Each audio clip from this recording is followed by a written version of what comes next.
احنا باش نتكلموا اليوم على جمعيه بنزرت السينما.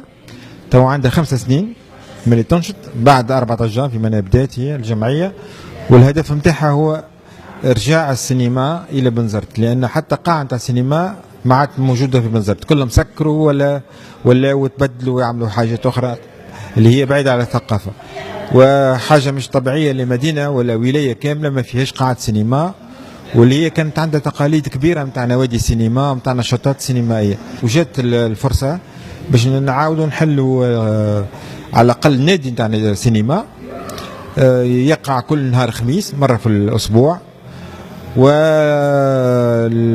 ثم عرض، وبعد العرض ثم نقاش، وثم حتى اقتراحات نتاع افلام تجي من المنخرطين في الجمعيه. وفي جويليا نعملوا عندنا زدنا طورنا من النشاط نتاعنا، نعملوا ملتقى السينما اللي يقع في الحسن الاسباني، يجيو من سينمائيين من الجمهوريه من كل المواقع نتاع البلاد التونسيه اللي يحبوا السينما، سواء منتجين السينما سواء مستهلكين السينما. وثم ورشات نتاع سينما معناها كتابه سينمائيه، نقد معناها السينمائي بعد ما تشوف الفيلم كيفاش تكتب بنتي مقال على السينما، او معناها ورشات تقنيه اللي كيفاش يستعمل الكاميرا، كيفاش يصوروا، كيفاش يعملوا المونتاج. هذا معناها المشروع يقع في بدايه جويليا، في نصف جويليا قبل مهرجان بنزرت الدولي. كل عام احنا نطوروا ونزيدوا معناها صيغه جديده باش يكبر المشروع. وجاونا ناس من معناها من فرنسا، زاده من المغرب، من الجزائر، بخلاف قلت لك السينمائيين التوانسه اللي يجيو باش يعرفوا بالانتاج نتاعهم، سواء افلام وثائقيه او ولا افلام تحكي نتاع فيكسيون. الافلام نتاعنا اللي نختاروها حسب معايير معينه، لازم يكون اسم وعنده مدرسه، او معناها وثم تنوع في المخرجين، ثم من العالم العربي وثم الاسماء الكبيره العالميه، حتى العربي زاد عنده شهره عالميه.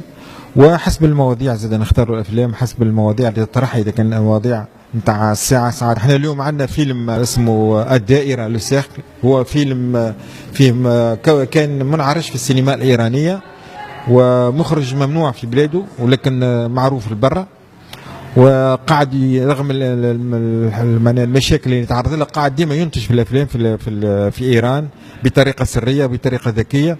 اخر فيلم عمله اسمه تاكسي مازال يخرج توا، ويظل زاد باش نبرمجوه في احنا السينما الايرانيه روجناها برشا في نادي السينما، لان معناها هي مدرسه كبيره، وشفنا لي عندها علاقه بالاشكاليات اللي مطروحه في عند السينمائيين التوانسه.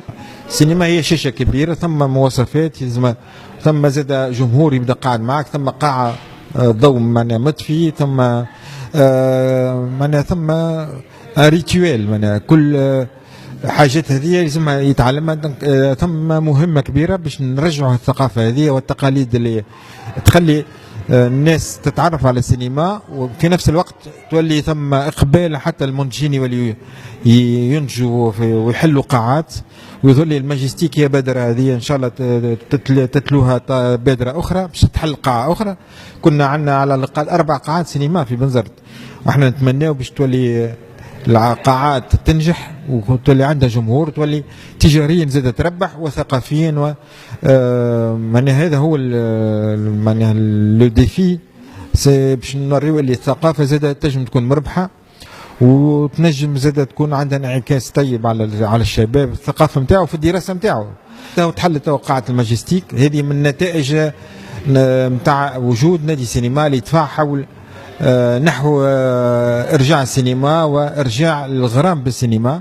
وتكونت هذوما مجموعه من الشبان اللي شافوا نادي سينما حاجه باهيه، لكن مش طبيعي لما تكون ثم قاعه خاصه بالسينما.